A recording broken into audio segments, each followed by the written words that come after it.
Hello. I can't hear you. Hold on a second. No. Yes. Perfect. Oh, sorry, I have to plug in my headphones.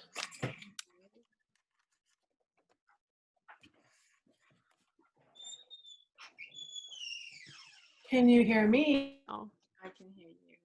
Okay, great. I'll make myself a little bit louder. And you for me. Right. Just give me 1 second to get my notes up.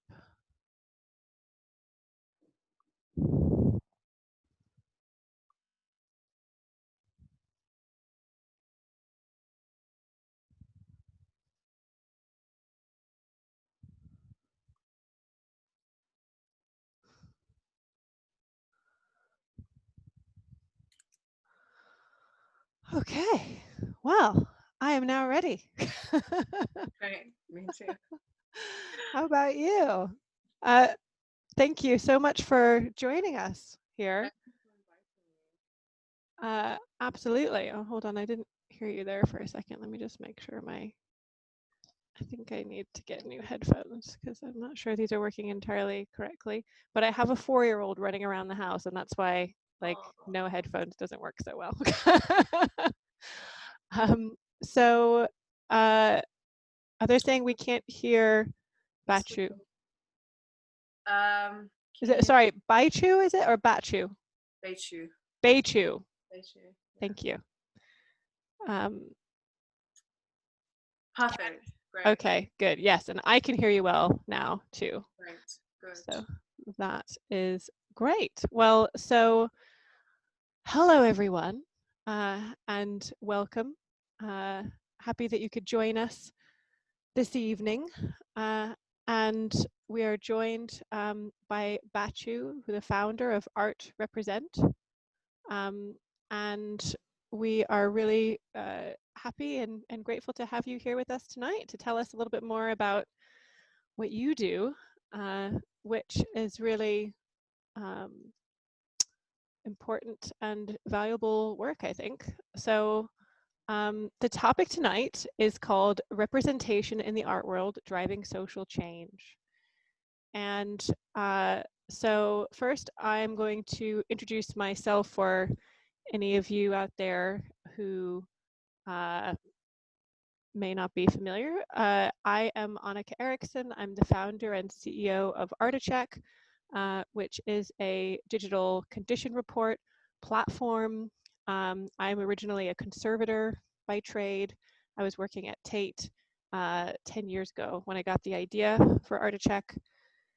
After getting a lot of frustration over doing thousands of condition reports when the iPad came out, I thought, there's the thing that we all need. And so that's how Articheck got started. And I am joined here tonight by Bachu Gonkar, who will tell us a little bit more about herself and how ArtRepresent got started.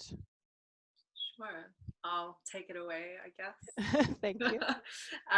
Thank you so much for inviting me, and thank you to all the participants who are here. And yeah, this is a topic that's definitely quite close to my heart, and it's something that I've been working on with ArtRepresent for the last 5 years.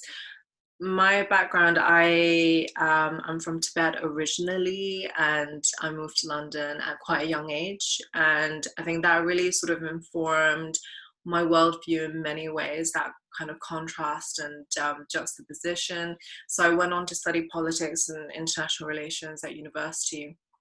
And after that, I had this kind of feeling that I really wanted to live in China for a while. I wanted to understand the context a little bit better in terms of the whole Tibet-China political dynamic and situation. And, serendipitously ended up working at the UCCA in Beijing. And that was sort of my first foray into the art world. And it was really eye-opening because it sort of I think, illuminated to me the power of art. I think especially in contexts where not everything can be said and not everything can be explicit. And yeah, and after coming back to London, I started working in tech, and I'm still a consultant for tech startups and for startup investors. And I just, yeah, I kind of felt like I wanted to leverage those skill sets and apply it to bringing about more representation of people who are from regions that are, affected by conflict or turmoil or, political kind of tension, because you don't really see a lot of that in popular culture or in sort of the public discourse. And yeah, combining sort of my tech experience with my work experience in art, I started Art Represent, and it is a platform where we champion and empower artists both economically but also in terms of exposure. So artists who are affected by conflict from around the world. So we work with artists from Venezuela to North Korea to the DRC, and yeah, that's kind of how it all started. It's not like a really kind of short aha moment, but I think sometimes it takes things to marinate and for things to come together. And yeah, that's kind of how it started in 2015. Great. Well, and it's also wonderful, isn't it, to find a kind of niche that really feels, like you, like this is the thing that I can do, that I can bring to the world that maybe other people can't. Yeah, exactly. And I remember at the time I thought, something like this didn't seem to exist, where, it was sort of like tech enabled, had sort of a commercial aspect to it, but was very much driven by like an ethical kind of ethos, and had also like the physical kind of programming part to it. Mm-hmm. And when something doesn't exist, it either means that it's not helpful for anyone or that someone hasn't thought of it, which is quite rare.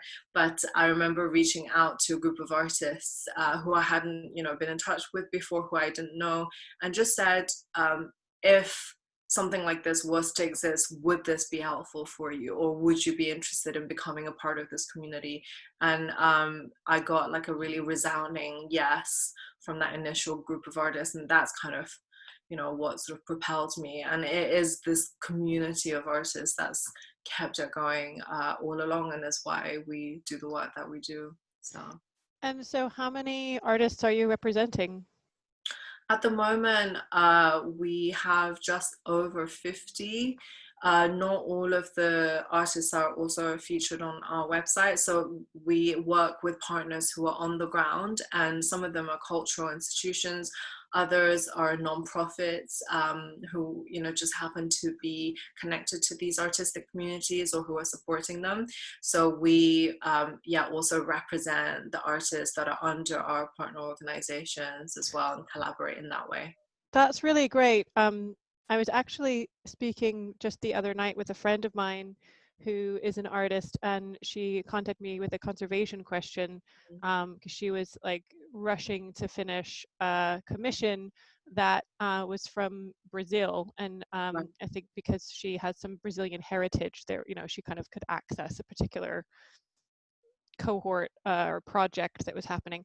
And she was talking about how it seems like we were talking about this upcoming webinar. I was telling her about it, and she was just commenting about how it feels a little bit like a lot of artist driven organizations that are in these communities are also kind of marginalized, and that it feels a little bit like a throwback of colonialism, like Mm-hmm. they couldn't possibly understand as well as somebody from London or New York or a kind of art hub, when really the opposite is true, that they are, like you said, the boots on the ground, and will have much better local knowledge and insight into what's around and what's available. So Definitely. And they it's also looking at different needs, right? I mean, there, like in the DRC, for example, what was highlighted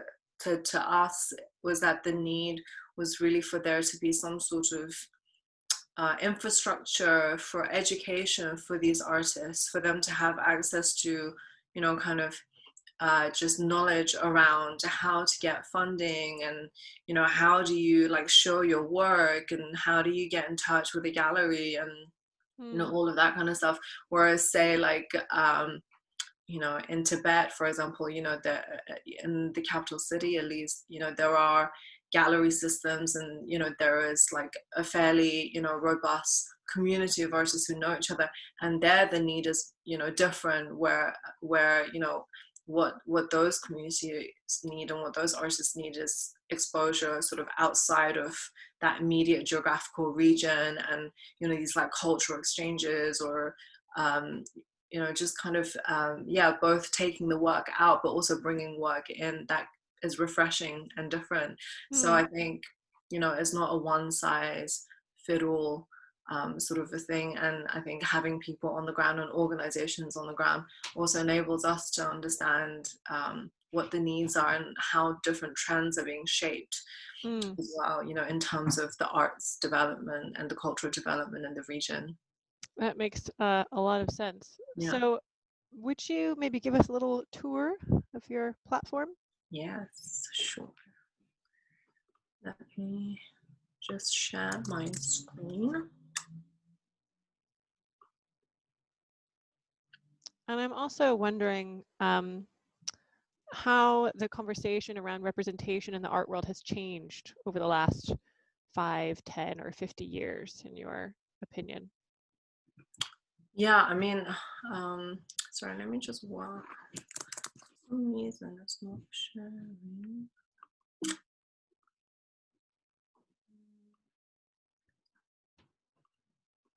I can't seem to share my screen with you for some reason. Oh, sorry, maybe that's me.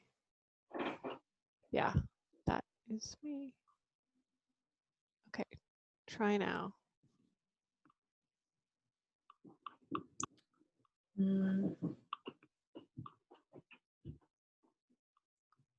No. Oh. It won't let me, it won't come up as an option for some reason.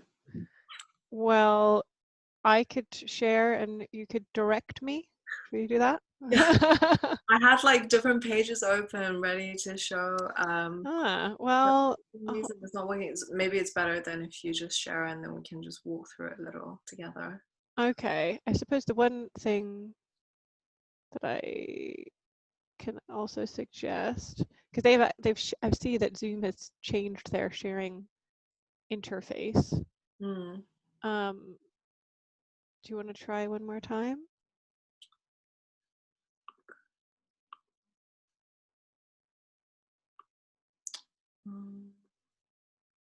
Yeah, it's not. You could try signing out and signing back in. Should I do that? I might do that. Or someone else is telling me I should make you the host. Yeah. I don't know what that would do, because I don't think Zoom supports more than one host, but I can try. Hold on, I don't want to like end it for everyone. Like typical. But maybe you should try rejoining. Yeah, that might be the safer first option. Yeah, I'll do that. Okay. All right. I feel like giving you a little bit of elevator music while we wait for Pichu to come back. Let's see. I'm going to look at my list of questions to see if there's anything I can. Oh, here she is. That was quick. You're muted though. Okay, I'm back and I'm gonna try again.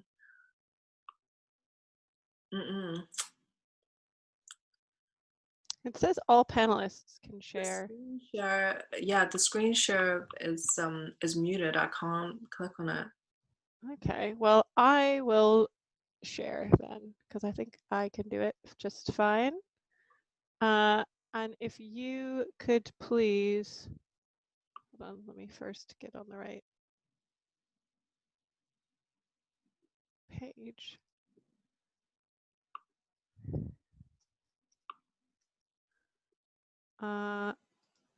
Shall I go to the home page, or is there a particular page you want me to? Okay, I'm going to share. Okay, can everyone see my screen? Sorry about that problem. But here, should we start here? Yeah, Yeah, sure. okay. Yeah, so that's the homepage to the website, and it just kind of, opens up as an e-commerce site. And yeah, we're ready for the festive season, so everyone gift a gift of art. Yes, please Yeah, do. Yeah, yeah. absolutely. And no, so what's really important for us and also for the artists is obviously that a wider audience gets to experience their work, but also that a wider audience gets to collect art in general. I mean, I think everyone who's passionate about art or works in art, I often feel like I'm not my I'm not the target audience of my own industry because I can't afford to buy a lot of the artworks, and also Yeah, that kind agreed. of like price point prestige sort of correlation for me as well. It's I think it feels like a real barrier both for an art lover but also for the artist. So we work quite a bit, with like prints, for example, or multiples. um, so one is that it's easier also to ship, especially because a lot of our artists are either like in transit, or they're unsettled, or they're in places where it's harder to ship original pieces. So prints work really, really well in that way. So we've got lots of like different price points for the kinds of artworks that you can buy. And hopefully it would also encourage younger audiences to start collecting art and to have that like as a part of their kind of consumer habits, I guess. Absolutely. Yeah, I think that's It's a I great think point. when it comes to art especially, there seems to be just like a lot of barrier around who can collect art, who it's targeted at, who is invited into galleries and into museums, which kind of goes back to the point that you were saying earlier, Annika, about representation.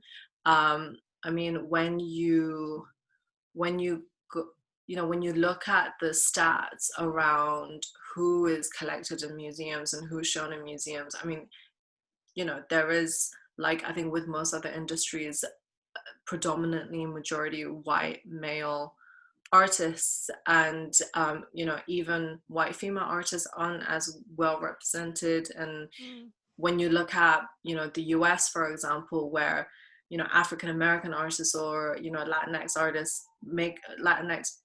populations make up a large demographic of the entire country, but isn't represented in these artistic institutions. And I think there is always that argument, I think, from organizations, the way that I think Hollywood has like argued, for example, that there isn't an audience, so therefore we don't cater, kind of thing. Whereas actually you see that if you cater to the audience will show up. I mean, if you feel like you're not represented or you are alienated from a specific space, what is the draw for you to then go and engage, right? Mm. um Absolutely. so yeah. And so with our pieces as well, I think what we find quite interesting is obviously you have people who have roots somewhere, or people who have worked in places. I mean, we had someone email us recently saying that she wanted to give her husband like a surprise Christmas present because he has spent time in Syria working there, and she wanted to collect a Mm. piece from one of the Syrian artists we represent, Yara Saeed, who happened to actually design the Olympic flag at the last Olympic Games. So it was Mhm. the orange and black. She was inspired by the life vests. So things like that, which I think is really interesting. When you open up these spaces, then who sort of comes in, and who is engaged in the kind of conversations that you can have through these pieces, which I think Yeah. is really, Are there fascinating. any particular artists you want us to have a look at? Yeah, I mean, if you scroll down, we can have a look at, if you stop there Mhm. and scroll up a bit, there's Imran Novi, our left corner of the screen. Oh yeah. Yeah. Yeah.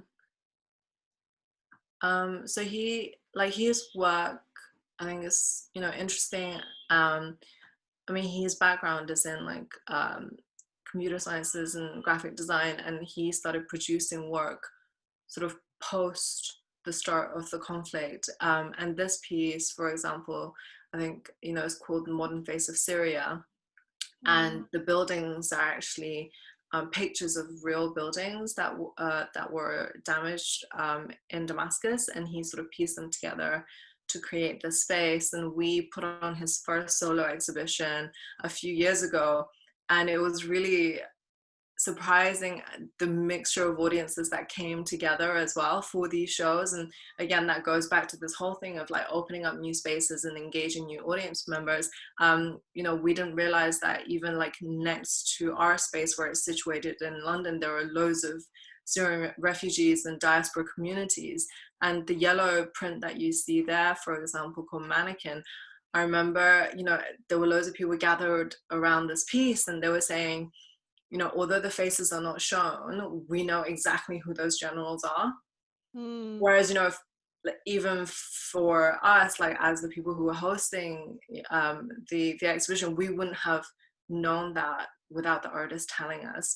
But there was this kind of visceral recognition, obviously, from Assyrians who are here and who understand the situation. And yeah, again, they were really kind of proud that one of their artists was being shown in London, having a solo exhibition, that it was being covered by international media, and Mm. that it was outside of the general narrative of refugees and war and this and that. And it was like, here's an artist who's exhibiting his work, and it's beautiful and it's poignant and he's talented. And so I think, it's about bringing this multi-dimensional representation of an individual, but then that obviously reflects back onto the community that they belong to as well.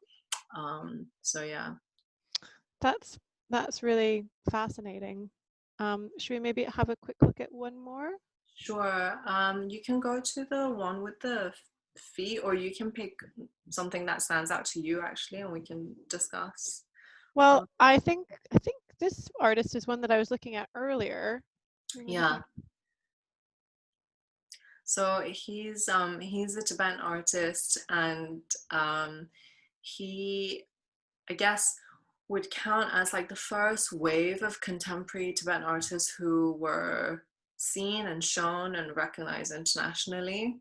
Mm. And him alongside a few others of his generation were championed by a particular gallery who kind of brought them out into the sort of Western art market. And yeah, his work is really intriguing in that I think before his generation of artists in Tibet, and even still now, I think a lot of the art is inspired by traditional reliefs of Buddhas, and traditional artworks that you see in temples or on tankas.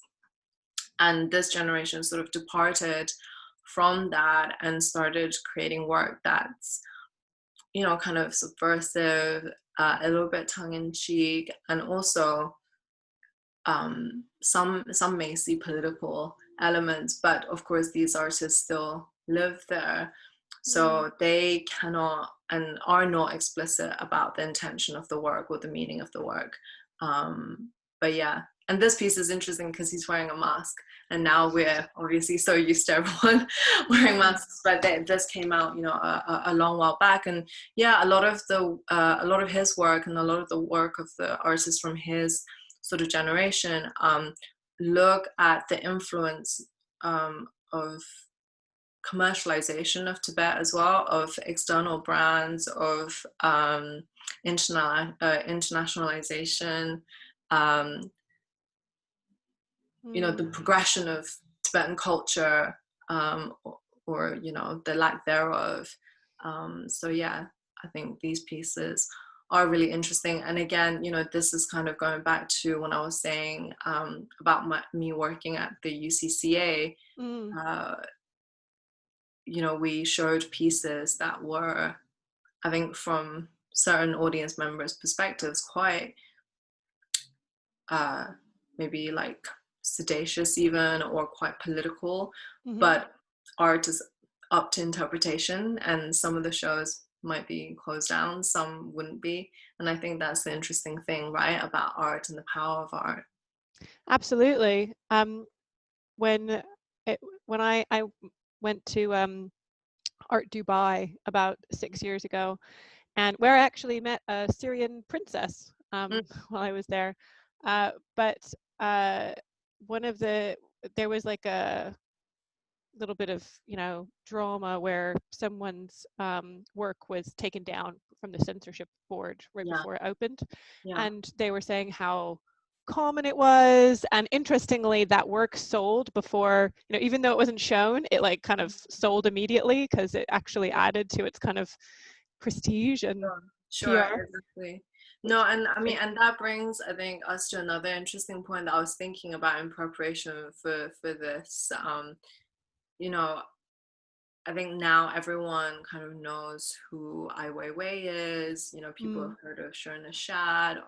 You know, people have heard of Yinkan Shorabari, like, you know, all of mm-hmm, these artists. But actually, you know, their prominence, it didn't really come about until, I think, quite late, in mm, terms of the general like arc of, you know, people producing artwork from, you know, whichever regions these artists are from.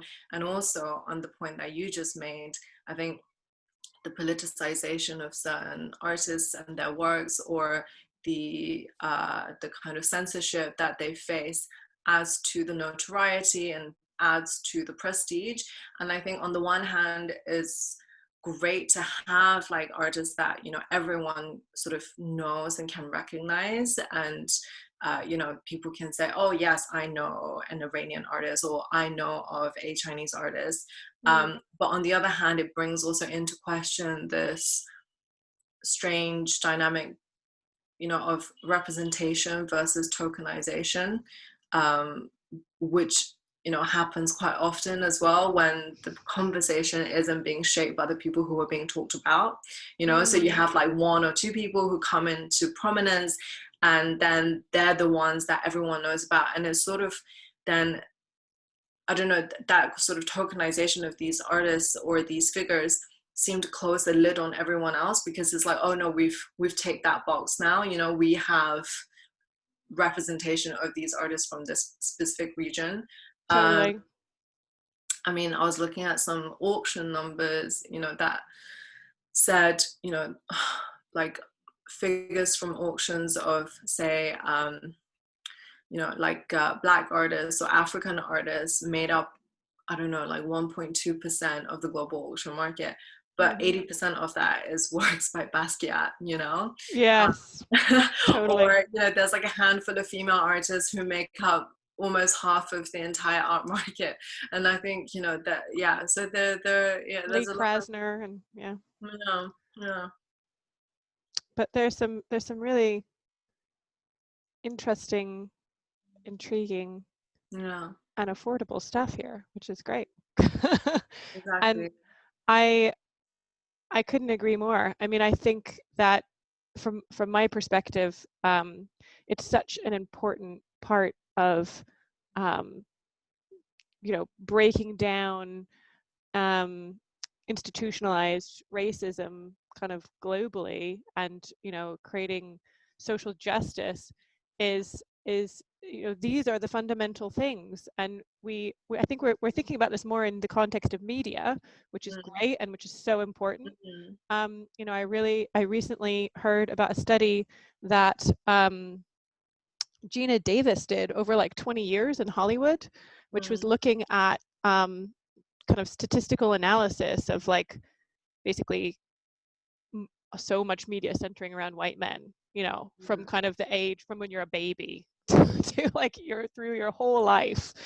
And and it's interesting how within media, I've had a lot of conversations with friends lately about this kind of what can be perceived as kind of overcorrection, right? Mm-hmm. Just last night I was watching Star Trek Discovery, which is, the protagonist is a Black woman, and one of the other strong characters is a Chinese woman, Michelle Yeoh, and and there's like a gay couple, and so it's kind of ticking all those diversity boxes, you know. Yeah. And it's kind of obvious. It's not super subtle or sophisticated in doing that. On the other hand, like, it's just so important, you know. Now if you look back at movies and TV from even the 90s, it's so dated from a kind of sexism and diversity point of view. And Yeah. it's really interesting how, you know, how that is, and how our things have changed, and that change is only brought about by, you know, focus and that kind of overcorrection in order to get to like a, you know, a normal place. And I agree. I think that in the art world, it's just like the very tip of the iceberg, you know, so far, Yeah. and there's so much more work to be done. um, Definitely. And I feel like, you know, I think activism in terms of bringing about more representation or championing for a more diverse and inclusive ecosystem is not mutually exclusive to recognizing the quality of the artwork, right? At least, you know, from in the space that we operate, oftentimes it feels like certain institutions or you know, certain groups of people feel like it's really lovely what you're doing, but that's not, you know, the art market, right? Or that's not the art world. And I think it's quite mm, dangerous for people working in our industry to silo the art market and to silo, you know, arts and cultures away from what is happening in the real world, right? I think every sort of major industry is recognizing that you need to be participating in what is happening. And I think, you know, arts is no different. I mean, museums shouldn't be places, you know, where, you know, things just feel irrelevant and are just on display, right? It should be like, you know, hotbeds and of, you know, conversation and things happening. I mean, artists absolutely. by nature are ones who like move the, you know, move the needle on the dial society, you know, who are, you know, causing you know, trends to happen, who are pushing things to happen. And so I feel like, yeah, that there should be more of a merger in, you know, in what kind of defines artists and what art has always historically done for society, and the institutions and the market that sort of then keeps that entire ecosystem going and alive, right? I was just going to say, like,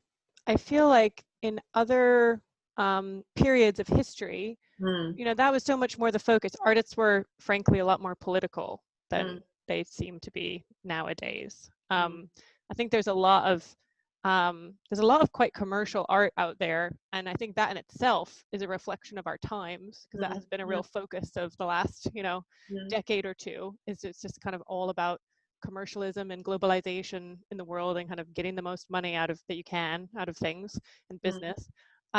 And but if you look further back, you know, if you look in the 60s at Robert Rauschenberg, and there's so many examples of different artists that were quite political in their work, and what they were showing, and historically as well, of course, absolutely, that's the case too. And I feel like museums are quite comfortable with critiquing that and highlighting that kind of historically, mm. but, you know, much less so with kind of issues of today. Yeah. And I really hope that that changes. I feel like museums really need to uh, dig deep and really think about why they're here. I don't know if you're aware, but there was a big row with the International Council of Museums this year, and actually the chairwoman stepped down over it, over Mm. the definition of museums, if you can believe it. Like, Right. No, I didn't. that's like a pretty fundamental, you know, you think you would have thought they had that Right. cracked, right? but but essentially, one of the other committee members that stepped down, was quoted in the New York Times as saying, like, really, this fight is about, do museums serve wealthy donors, and serve what they think they want, or and which, by the way, is pretty much just like to fund new acquisitions and new buildings, generally speaking. That's what museums think donors want. Whether or not that's what they really want, that's kind of, you know, what has been successful, what the most successful historically in terms of their asks. But what, or are they serving society?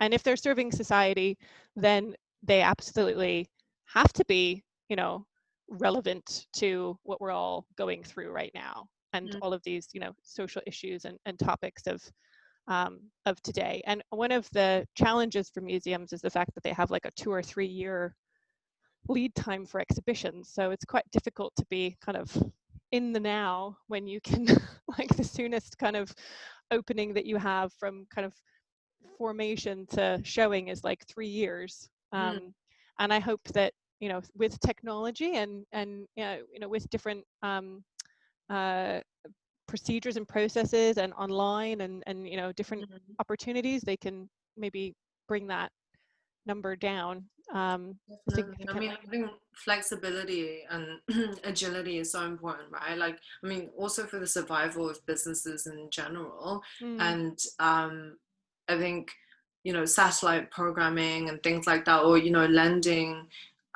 resources in different ways, maybe, you know, with smaller organizations that have that flexibility, or, you know, digital, you know, looking at like the digitization of museums, I think is also, you know, obviously super important. And, you Mm. know, when it comes to, I think being political sometimes is almost sort of self censorship, right? I think, you know, an artist's work might not necessarily even be political at all. In fact, that's not a requirement for our platform. For example, for us, Mm. what's important is the voice of the individual and whatever they want to express, and not, you know, the content of their work having to be political. Mm. It happens to be a platform for artists affected by conflict because, you know, by nature of the political situations and backgrounds, there are infrastructures that don't exist. And, you know, also like there's kind of censorship where someone might not want to show their work just by nature of where they're from, you know, and not necessarily because the content is so controversial. So I think, yeah. Absolutely. Well, it's when you're talking about I think both have an important role to play, right? There's like artists um, that should that are household names that should reflect our times, whether, you know, and maybe they fit into that kind of white male profile. Mm, And but you know, they're very popular, they have a big following, they have influence, mm, and they should be, you know, thinking about these things and reflecting them in their work. And to some extent, I mean, obviously that's not for everyone, um, but it should be part of the dialogue in art, certainly. And but also we absolutely should have a lot more um, diversity in represented in art, in media, in everything that is culture, because otherwise, you know, how will we progress? How will we get over so many social justice issues that we face today? You know, that's yeah. Yeah. it's really the only way I can think of. I don't know if anyone else has ideas about. And the world is globalized, right? Like, you know, I mean, it, you see sort of a backlash against, you know, this kind of hyper globalization that we've experienced over the last few decades, in the retreat to like more sort of nationalistic identities, right? You see that now, but it doesn't counter the fact that the world, you know, is globalized. And, you know, like with the like with the virus, you know, Mm, other types of things like information and culture can spread very quickly and spill over, you know, onto nation states in a way that it hasn't before. So then the question is, you know, why are we still so, you know, kind of Eurocentric, or, you know, US centric? And, you know, if, yeah, like if we are engaging in a globalized world, then the culture and the arts should reflect that. And I mean, I think over the last sort of 10-15 years, you know, you've seen the growth of the art market in China definitely, and then you saw the slowdown, and now you see it, in across the African continent, Nigeria specifically, and I think Art Hong Kong, you saw sort of like healthy sales and kind of interest in Southeast Asian art. So I think obviously representation and the commercial aspect of sales and revenue generation go hand in hand. But I think that's something that we can use. Mm-hmm. Yeah. There was in the ArtNet intelligence report, there was an interview with some kind of influential collectors, and one of them was from South Africa, and she was really interested in supporting Black South African artists, and I've also heard of who is it in Hollywood? There's a couple who have recently announced that they're going to be building a African American art collection, kind of exclusively, and which is these kinds of initiatives are obviously a kind of step in the right direction, right? But there's I think on the other hand, I've also heard at webinars about the future of the art market. There was a series that they did last month, which were very interesting. And one of the things that they talked a lot about was like different emerging online cultures and how they have all these microtransactions and how a lot of these microtransactions are in of themselves kind of creative in terms of what someone is creating, whether it's for a video game or for a furry costume or whatever it might be, but that the concept of these microtransactions and the communities and the economies that they create could also potentially be applied to the art market, and how wouldn't that be interesting? And one of the artists who is UK based was saying, I'm young. I'm not represented by a gallery. I'm not like, that's not my world, and I don't understand it, and I'm not sure I want to, but I know people who like my stuff. That's my audience. That's who I want to engage with. So yeah, I think one of the things that technology brings is the possibility of reaching much wider consumer audiences than you could have imagined. And the art world hasn't been great so far at harnessing that, but one of my hopes for it and its future and its kind of democratization and dealing with social justice is embracing that. Yeah, definitely. And I mean, you see that with platforms like Patreon, right, which isn't exclusively focused on like visual artists. You've got musicians and poets and writers, and I think these are all sort of different ways of I think opening up the enclosed space within which like an artist has to make a living or has to exist. I think that's really, yeah. These are lovely Yeah, pieces. they're sculptures that are formed to the artist's body, and she was made a refugee overnight when the annexation of Crimea happened, and she had these life-size soap sculptures of her body in this art center's garden, and she used like a very specific kind of soap that apparently has the density of like human flesh. And after the annexation, they took over the museum for a while and kind of used it as like a makeshift prison space, and they used her sculptures as like target practice, which obviously had a Wow. huge impact on her, and because they were molded after her body as well. And then in 2015, I think it was, her sculptures were with the bullet holes were shown at the Saatchi, and the artist sort of did like a performance piece with her sculptural work. But yeah, these are kind of in the same vein of pieces that are created out of this amazing kind of material, molded after Wow, body. Yeah. that's really Mm. powerful.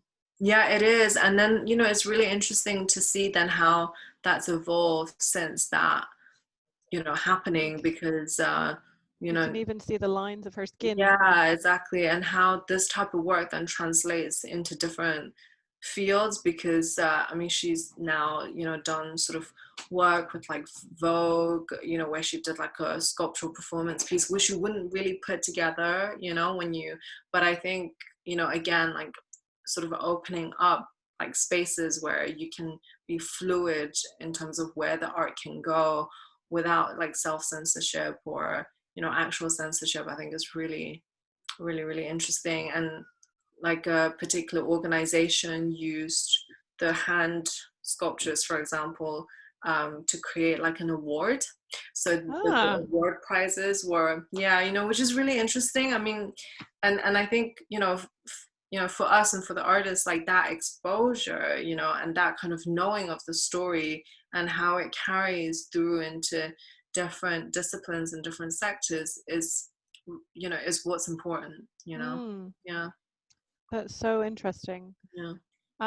So I think I can see we've got the chat has been buzzing away while I was sharing my screen. Hold on, I'll just have a quick look at one of my uh, questions for you here also Mhm. is, what do you think we can do to improve diversity in the art world? Specifically, what kind of changes can we implement as individuals? What can we strive for as organizations? And how can we connect in a more meaningful way? No pressure. There's a solution to this intrinsic problem that we face in the art world.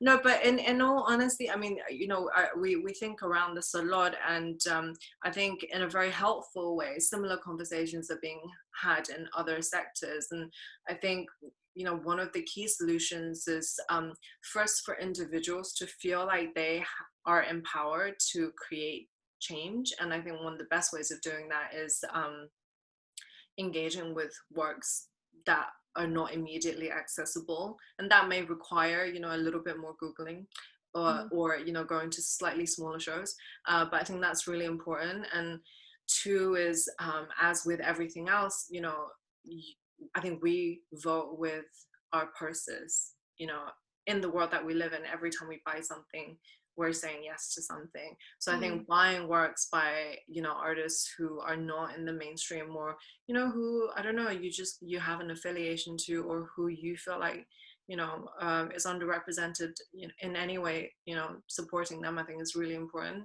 I think thirdly, by telling stories and retelling stories. When you see a piece of work that moves you, when you meet an artist or read about an artist who moves you, tell other people about it. I think there is this infectiousness of you know oral storytelling that I think we often forget, and it is a long lineage in terms of like our species, and I think it has so much power, and I think that's really important. And I and think it's it so connected to art, isn't it? I mean, that's exactly, that's what so you do much. in art, right? And it stays with you because there's this sort of primal emotive sense that you get from artwork and from stories. So I think that's really important. And from an institutional point of view, I think to avoid, I think to first of all speak to the people who I think you are trying to open up to, right? Like get their buy-in, like value their experience of their lives, because they will know best. If you're like worried about coming across in the wrong way, or doing something with the best of intentions, but then maybe actually for that to be counterproductive. So I think talk to your stakeholders, and I think there needs to be an embedded integration of representation and of inclusivity, that hopefully will then eventually move it out of the inclusivity box and out of the Mm, representation box, so that it absolutely. actually becomes normalized and standardized. Totally. Otherwise, you fall into the trap of tokenization, which I think is also really unhelpful. We have to start somewhere, of course, and Mm. having these initiatives, I think, is wonderful. But I think the end goal should be for that diversity to be a normality, because that is the world that we live in, rather than for it to be for it to A be box you check. a box. Yeah, exactly. And I 100%. I was uh, talking about that. I visited a studio of a local artist mm, to where I live now in Hastings, who's a friend of mine, and um, she she's a photographer, and one of the pieces we were looking at, which was really beautiful, was this kind of this very large scale photograph. She did a series for 2 years. She was doing research on soldiers who were shot during the First World War for desertion. right. And she was laughing about how when she was doing all this research and finding these locations and stuff, everyone was like, what is it, like a young woman doing, this, like, why are you interested in kind of Yeah. World War I soldiers and Yeah, death, right? sure. It doesn't seem like the right fit for you as a kind of Right. As young yeah. woman. And Yeah. and we were joking also about how, like, there's so many places where they'll just have like the female show, Mm, and it'll be like once a year or something, so it's almost like the other 11 months of the year you can go back to the white men. And then yeah, exactly. that's Or fine. like, or the queer show or the, whatever. I mean, I Mm, think, the interesting thing I think is, my friend was saying it the other day to me that when you write, say, like, white, in terms of categorization of people, mm-hmm, and ethnicity, you, you don't capitalize the W. But if you write black people, you capitalize the B. And mm, that's sort of like a sort of marginalization through like language and the visualization of the language itself. And I think totally. It's like history, right? right, and it's interesting because you have this idea of like minority and majority, but I think everyone's identities are so layered and multifaceted, right? Like you can be a white man, but you might be queer, right? So does that make you majority or a minority? Mm, You could be a woman of color who is then from a conflict area. Are you a refugee? Are you a woman? Are you a woman of color? So mm, I think there are so many kind of different expansive and also like sort of contracting spaces that you can belong to. And when we say minority, it's like we have these specific circles of minorities, but I think everyone can identify with a minority group in one way or another, right? Introvert, extrovert. I don't know, more people seem to be extroverts, so introverts feel like they are a minority. And of course, that's not comparable to the prejudice and the systematic, oppression that other minority groups face. But I guess what I'm saying is the minority is actually a majority. But mm. by putting everything into minority groups, I think that's where you see, sort of imbalances happening, as well. Yeah. Yeah, that's exactly what my photographer friend and I were also discussing, is that, like, all these minorities, if you put them all together, then they'd make a vast majority. So Yeah, exactly. it's it is interesting. And but we also really we all lose something in terms of the richness of what our culture could be if we actually were properly representing different minorities or groups, or however we want to call them in a more loving manner, because I do think Yeah. that there's uh yeah, some kind of connotation around minority that is not negative, but it's not like, I don't Hmm. know, it's not the same as majority, like you were saying, the kind of white versus black Exactly. label with Yeah. a And capital B. yeah, and it bridges, and I think by sort of having that, I think it sort of highlights the commonalities that we all share. I think there's also this idea that like if you have a show by like a black artist or by an Asian artist, like is not relatable.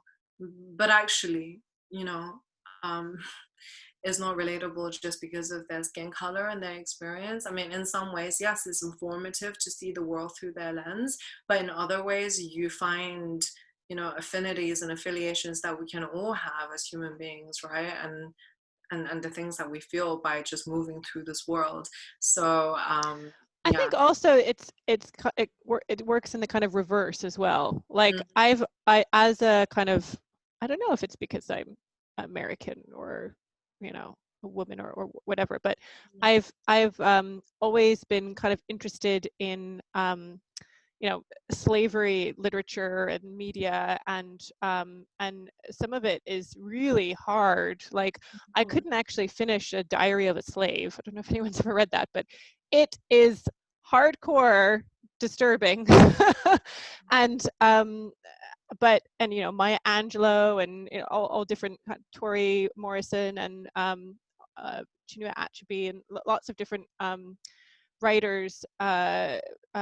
E. Cummings, and yeah, American writers who I find really interesting, and the story is so important. And no, I can't relate to being a slave, because I mean, obviously. But that doesn't mean that I don't think that it's important to learn about, but also that in hearing a story from a personal, first person diary point of view, it makes me relate to them. Exactly. Exactly. No, and I think, we do have, I mean, we're built with an ability to empathize, right? And I think, evolutionary speaking, I mean, scientists, gather that we needed to empathize with people in our tribe, because if you can empathize with them, they can empathize with you, and it creates a bond, and it helps to secure the safety of the group. But I think that is something that's innately built, and of course you and I could never understand and empathize with the experience of being a slave, but like you said, by listening to an individual's point of view, you can feel the heartache of loss, right? You can understand, I think, what it means to grieve, and to be, to feel powerless, to a certain extent. I think we feel those feelings, and you can relate to just like that point of view, Mm. which then helps to, I think, humanize these stories as well, which I think is very, very important, rather than just saying, oh, I really want to learn about this situation, isn't it terrible? But then to realize, oh no, these are individual human beings who are having these individual, emotional experiences and trauma. And what does that mean? And how does that change my perspective and the way that I engage with it?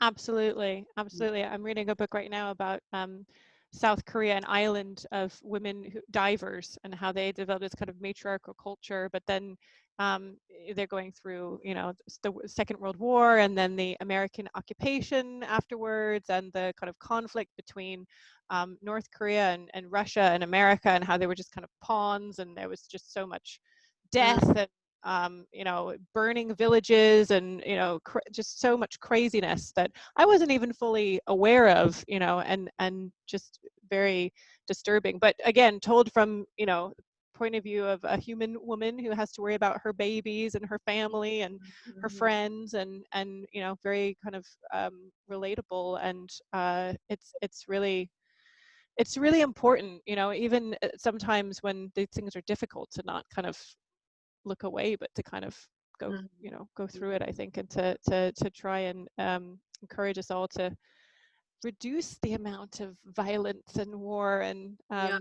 And I mean, horribleness. even on our doorstep, right? Like, by segregating ourselves away from others. I mean, the US elections, just happened, Brexit is coming up, and there's just so much polarization. There's so much sort of like otherization of people who don't, agree with us, or who we feel like we can't relate to somehow. And Yeah, I think, even in the immediate term, that exercise of, you know, seeing someone rather than them as a thing or belonging to a group, I think is really important. And coming back to art, I mean, I think it really does have the ability to transcend those perception barriers. absolutely. And so I'm just aware we're coming on to our hour now. We could talk about this, for a I long know. time. It's such an interesting subject. Yeah.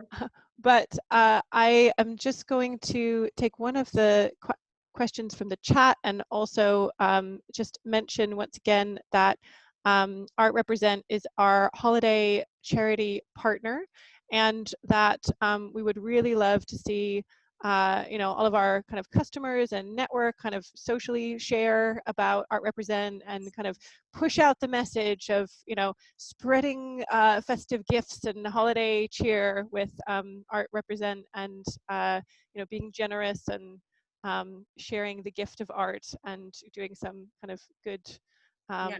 along with that at the same time in terms of collecting artwork. And so I think that is wonderful and important work that we can all do. And one of the questions from here was about, Emma was saying, I'd love to know more about the conservation processes for works made out of soap.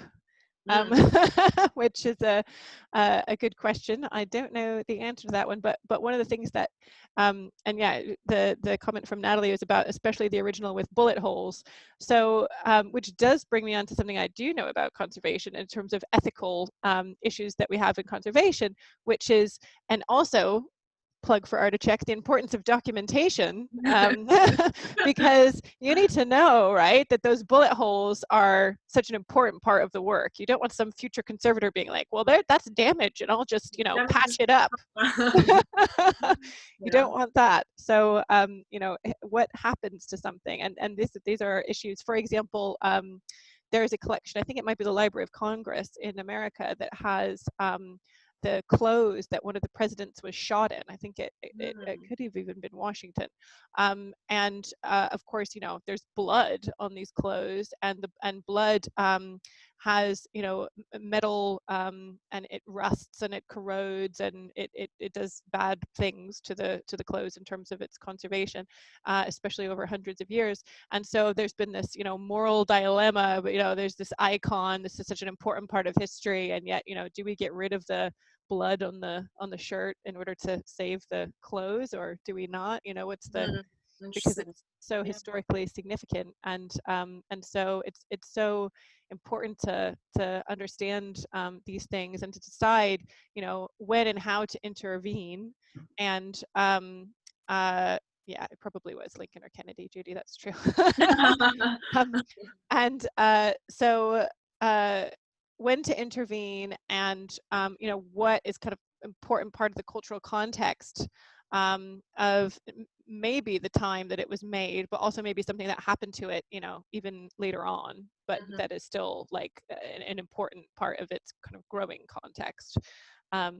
So yeah, sorry, Emma, I don't know about soap, but I do know about bullet holes. And on that note, yeah.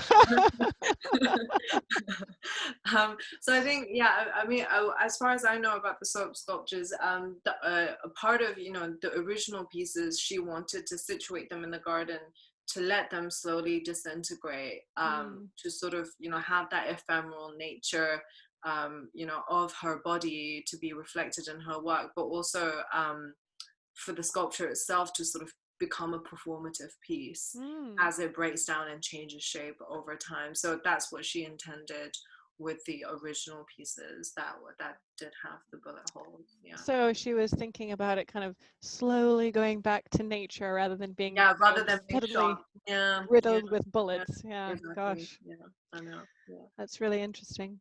Yeah. Well, so thank you so much for joining us this evening. Thank you for having me.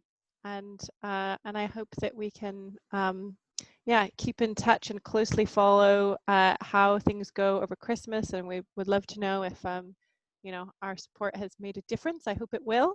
I hope so too. I'm sure it will. Thank And you. I really encourage everyone, as I say, to share and shout out about Art Represent. So that's your homework for this evening. Thanks, everyone. Thanks, Monica. Thank you. Thank you, everyone. Bye. Bye. Bye.